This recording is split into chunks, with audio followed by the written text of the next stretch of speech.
Assalamualaikum warahmatullahi wabarakatuh. Hai, halo Delvers, selamat datang di channel Tamara Del. Video kali ini akan membahas mengenai tragedi penerbangan Eastern Airlines 375. Nah, peristiwanya hampir mirip dengan tragedi US Air 1549. Namun, kedua penerbangan ini memiliki takdir yang berbeda. Pesawat yang terlibat dalam tragedi penerbangan Eastern Airlines 375 adalah sebuah Lockheed L188 Electra dengan registrasi N5533. Pesawat itu dimiliki oleh Eastern Airlines sejak tahun 1959.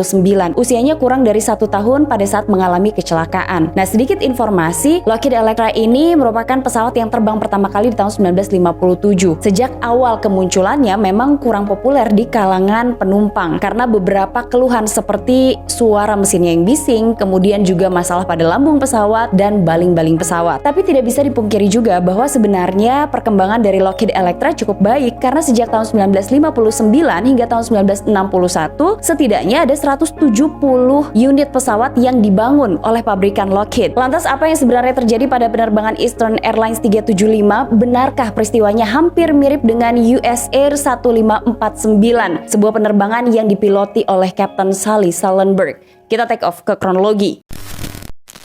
Pada tanggal 4 Oktober 1960, sebuah pesawat Lockheed L188 Electra milik maskapai Eastern Airlines dengan nomor penerbangan 444 tiba di Bandara Logan, Boston. Saat pesawat tiba, kemudian para pilotnya kembali lagi bersiap untuk penerbangan selanjutnya dengan rute Philadelphia. Kemudian pesawat akan terbang ke Charlotte dan terbang lagi ke Atlanta dengan nomor penerbangan berbeda yaitu 375, namun masih menggunakan pesawat Lockheed Electra yang sama. Penerbangan 375 ini akan membawa 67 orang penumpang dan 5 orang kru. Ada 3 orang pilot yang bertugas di dalam penerbangan ini. Yang pertama adalah Captain Curtis Fitz, kemudian First Officer Martin Calloway, dan Flight Engineer Malcolm Hall. Ternyata semua pilot ini masih relatif baru di pesawat Lockheed baru yang dimiliki oleh Eastern Airlines tersebut. Kembali ke penerbangan Eastern Airlines 375. Saat itu pilotnya sudah meminta izin atau mengajukan rencana penerbangan IFR yang akan membuat pesawat itu terbang menuju ke Philadelphia di ketinggian 10.000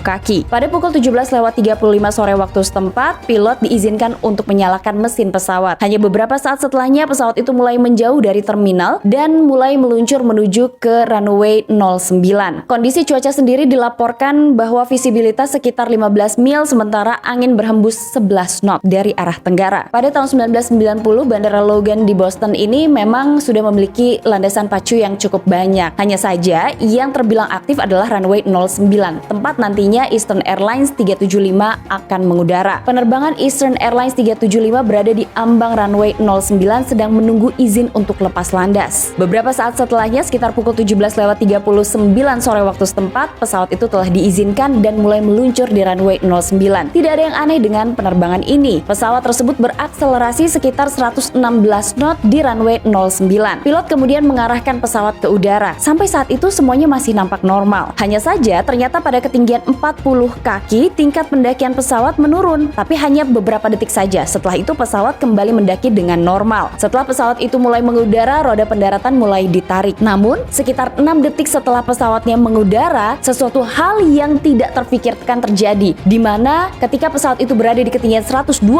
kaki, pesawat Lockheed Electra itu justru bertemu dengan sekawanan burung jalak. Akibatnya adalah ketika pesawat Lockheed Electra itu bertemu dengan sekawanan burung jalak yang berada di rute penerbangan 375, hanya dalam waktu beberapa detik selanjutnya pesawat itu mulai menabrak sekawanan burung jalak tersebut. Setelah tabrakan itu terjadi, ada beberapa burung yang kemudian terhisap ke mesin pesawat sehingga menimbulkan kerusakan pada mesin pesawat nomor 1, 2, dan mesin nomor 4. Burung-burung yang menabrak pesawat Electra itu bukan hanya mempengaruhi mesin pesawat tapi juga mempengaruhi baling-baling yang ada di pesawat Electra. Pesawat Lockheed Electra jelas bukan pesawat modern. Kemudian burung-burung yang ditabrak oleh pesawat itu bukan 1-2 ekor, tapi dalam jumlah yang sangat banyak. Para pilot dari penerbangan 375 tidak sempat menghindar, kemudian mereka mulai menyadari adanya masalah dengan mesin nomor 1. Sehingga yang dilakukan pilot adalah segera mematikan mesin nomor 1. Namun dengan matinya mesin nomor 1, hal itu mempengaruhi posisi bilah pada salah satu mesin pesawat. Sudut baling-baling tergeser ke posisi miring dengan ujungnya menghadap ke depan, sehingga kemudian hal ini mengganggu aerodinamis pesawat. Saat itu pilot hanya mematikan mesin nomor 1, tapi pilot tidak berusaha untuk mematikan 3 mesin lainnya, yaitu mesin nomor 2, 3, dan 4.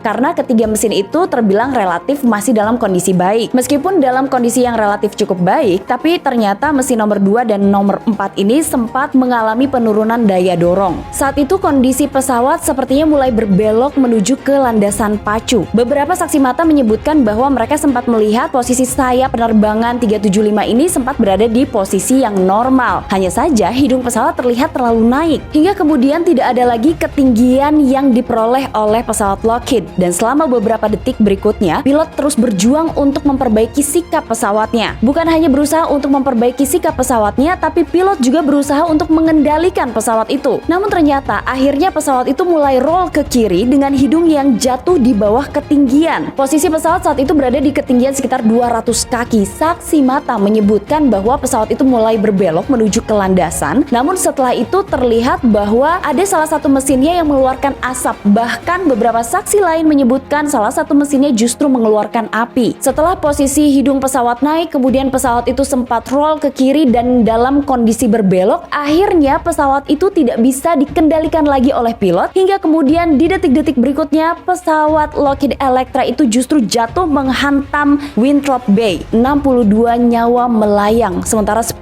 lainnya dinyatakan selamat. Menurut Komandan Angkatan Laut yang segera menuju ke lokasi kecelakaan, ia menyebutkan bahwa kondisi pesawat Lockheed itu robek menjadi 2 bagian. Bagian dari depan pesawat itu langsung tenggelam, sementara bagian belakangnya masih terapung beberapa saat. Nah, masih dari keterangan Komandan Angkatan Laut itu disebutkan juga bahwa para penumpang yang duduk di bagian depan ini tidak mampu menyelamatkan diri mereka. Mereka terjebak di kursi mereka ketika pesawat itu terus tenggelam. Dari 10 orang yang selamat diketahui bahwa 8 diantaranya terlempar dari pesawat ketika pesawat itu menghantam air. 2 diantaranya adalah pramugari yang kemudian diselamatkan oleh salah satu perahu yang berada di sekitar lokasi kecelakaan.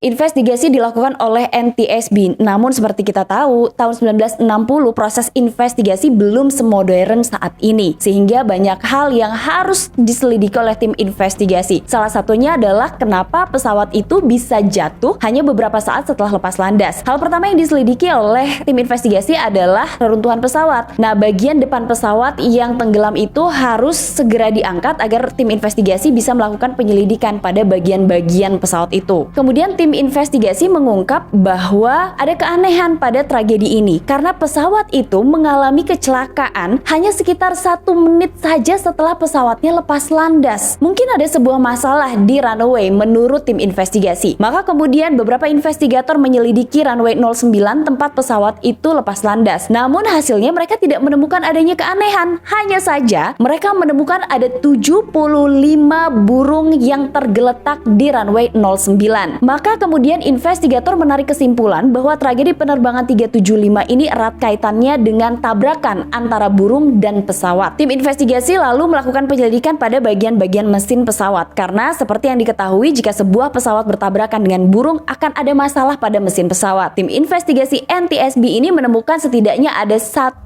burung yang terhisap atau tersedot ke dalam mesin nomor 2, kemudian ada 1 lagi yang terhisap ke nomor 4, dan ada 8 burung jalak yang terhisap ke mesin nomor 1. Nah, hal inilah yang kemudian mengungkap bahwa mesin nomor 1 mengalami kerusakan setelah masuknya 8 burung jalak. Tragedi penerbangan Eastern Airlines 375 ini masuk ke persidangan. Kemudian di persidangan itulah terungkap bahwa pada saat pesawat itu mengalami kecelakaan, yang menerbangkan pesawat adalah first officer-nya, sementara captain bertugas untuk mengatasi masalah di dalam penerbangan, yaitu masalah dengan mesin nomor 1 dan sikap pesawat. Namun ternyata ketika NTSB melakukan penyelidikan lebih lanjut, mereka mengungkap bahwa di detik-detik sebelum pesawat itu jatuh menghantam air, pesawat justru mengalami stall. Ini adalah hal yang aneh menurut tim investigasi, karena serangan burung atau bertabrakannya antara pesawat dengan burung tidak seharusnya membuat sebuah pesawat itu jatuh. Maka tim investigasi perlu menyelidiki lebih lanjut kenapa pesawat itu bisa mengalami stall. Ternyata selain ada masalah dengan mesin pesawat, para pilot di penerbangan ini berusaha dengan susah payah untuk memperbaiki sikap pesawatnya. Tapi pada saat melakukan penyelidikan lebih jauh, investigator justru menemukan hal lain, di mana dari catatan perawatan pesawat mereka menemukan bahwa kursi yang diduduki oleh first officer ini mengalami kerusakan. Kerusakan itu terjadi hanya beberapa bulan sebelum kecelakaan penerbangan Eastern Airlines 375. Seorang mekanik berusaha untuk memperbaikinya, tapi ia memperbaiki tidak sesuai dengan prosedur. Ia hanya menggunakan sebuah kawat untuk mengunci agar kursi itu tidak bergeser. Tim investigasi kemudian merangkai dari setiap peristiwa yang mungkin saja terjadi pada penerbangan 375. Kemungkinannya adalah ketika pesawat itu menabrak burung, maka kemudian first officer berusaha untuk memperbaiki sikap pesawatnya. Saat ia berusaha untuk memperbaiki sikap pesawatnya itu, ternyata mesin pesawat juga mengalami kerusakan. Dan dengan tidak sengaja, kursi first officer ini terlepas dari kuncinya karena hanya dikaitkan dengan kawat saja. Nah, ketika kursi itu mundur ke belakang, first officer dengan refleksnya langsung menarik kolom kontrol sebagai tindakan untuk memperbaiki posisi duduknya. Tapi yang terjadi saat itu justru membawa hidung pesawat naik terlalu drastis hingga pesawat itu mengalami stall. Beberapa rekomendasi dikeluarkan oleh tim investigasi NTSB. Salah satunya adalah agar pihak bandara mengambil langkah-langkah untuk mengurangi kerusakan yang disebabkan oleh serangan burung pada mesin pesawat, dan juga agar ditemukan cara untuk mengurangi populasi burung di sekitar bandara. Tim investigasi juga sempat mengungkap ada beberapa faktor lain yang menyebabkan penerbangan 375 itu jatuh. Dua di antaranya adalah bukti bahwa burung menabrak kaca depan sehingga mengurangi jarak pandang pilot. Selain itu, burung-burung yang tersedot atau terhisap ke mesin pesawat, ada juga burung-burung yang menempel di bagian permukaan pesawat, dan hal itu akhirnya menyumbat tabung pitot dan membuat indikator kecepatan udara pilot tidak dapat diandalkan. Dari peristiwa inilah tim investigasi mengungkap bahwa mesin turboprop seperti yang ada di pesawat Electra sangat sensitif terhadap kerusakan akibat serangan burung atau tabrakan dengan burung. Diketahui bahwa jalak memang terbang dalam formasi yang besar yang disebut gumamam. Mereka biasa terbang sekitar pertengahan musim gugur, dan serangan burung adalah hal yang biasa bagi dunia penerbangan. Tapi kemudian tim investigasi tetap pada rekomendasi di mana pihak bandara ini harus mengambil sebuah langkah untuk mengurangi populasi burung di sekitar wilayah bandara. Nah, pihak bandara mengatakan mereka sudah berulang kali mencoba untuk mengurangi populasi burung-burung di sekitar bandara. Ada beberapa upaya yang dilakukan oleh pihak bandara di Logan. Di antaranya adalah mereka menetapkan jadwal penerbangan di mana burung-burung itu sedang tidak aktif untuk terbang. Mereka juga berusaha menakut-nakuti sekawanan burung dengan gangguan suara seperti meriam sonik ataupun sirine. Bahkan juga diketahui bahwa pihak bandara sempat berusaha untuk memusnahkan populasi burung di sekitar wilayah bandara. Namun ternyata diketahui karena menipisnya sumber makanan alami burung sehingga menyebabkan burung-burung itu berimigrasi. Mereka berimigrasi ke wilayah-wilayah yang berbeda sehingga mau tidak mau populasinya akan terus bertambah.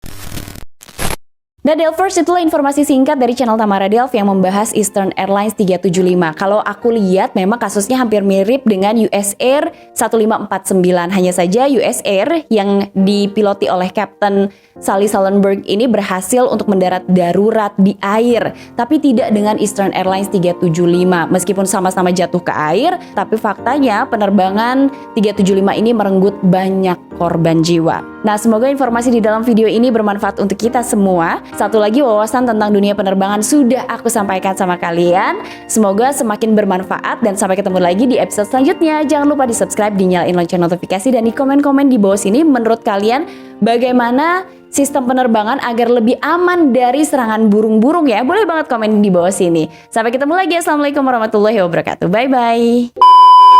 Tapi tidak bisa dipungkiri bahwa Lockheed Electra ini juga cukup cukup. Dan benarkah kejadiannya hampir Kita take off ke kronologi. Disuruh si Fauzi. Udah, itu paling benar. Pada tanggal 4 Pada tanggal 4 Oktober 19 dengan pesawat baru milik Lockheed, nggak tahu, bahwa 8 diantaranya mereka selamat setelah Selain itu, burung-burung yang tersedot atau terhisap ke populasi burung liar atau yang secara kan secara paksa sarang burung. Tunggu, jangan dicepet-cepet. Jangan dicepet-cepet.